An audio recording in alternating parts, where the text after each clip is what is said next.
My name is Jordan, and I grew up in a small town in the Midwest, USA. My family didn't have much. My parents worked late, and I often stayed home alone, drawing, reading, building little worlds where I felt safe. But the real world wasn't like the comics I drew. At school, I wasn't the hero. I was the invisible one, or worse, the target. It started in 7th grade. Someone threw food in my face in the cafeteria. Everyone laughed. I stood there, tray in my hands, not even sure how to react. Then came the texts.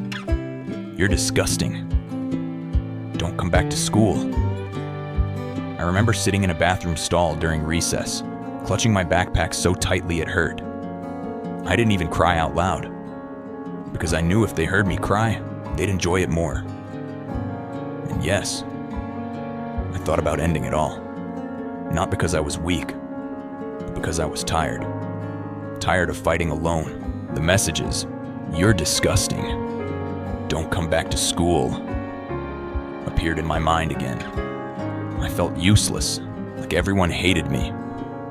This feeling was truly lonely. I didn't know what to do anymore. Then, a savior appeared. Someone I believed had changed my life. That is it. Then one cold morning, I sat outside the school building, shivering in silence. A teacher walked by. She sat next to me, not saying anything for a while, just sitting. And then she said, "You know, seeds don't die in the winter. They're quietly preparing to bloom in the spring." I looked at her, and for the first time in months, I felt seen. From that day, I started to talk. First to her, then to the school counselor. I wrote down everything. Every insult, every bruise, every silence. And I handed it over. And what surprised me the most, people listened. People cared. A year later, I joined a student group that supported bullied teens. At my first meeting, I told my story. My hands shaking, voice cracking. But a girl in the back row cried. And after that meeting, she said, "I've been through that too, but hearing you made me want to speak." And that's when I realized my pain, when shared, could be someone else's light. If you're watching this and you're the one being bullied, I don't know your name. I don't know your story. But I know your pain is real, and it's not small. I won't tell you. It's all going to be okay. Because sometimes you don't need a promise.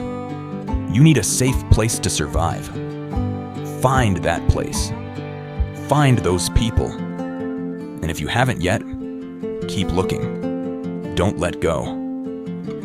Here's one thing I've learned that I hope you never forget. Darkness isn't scary because it exists. It's scary because we think we're alone in it. But the truth is, there are others walking silently beside you. You're not invisible. You're not too sensitive. You are not broken. You are just in winter. And spring will come. If you keep breathing and keep believing. If you saw yourself in this story, don't hesitate to leave a comment. You may just meet someone who's also looking for light. And if you've ever been a bystander, please, don't stay silent. One word, one look, one moment of kindness can save a life.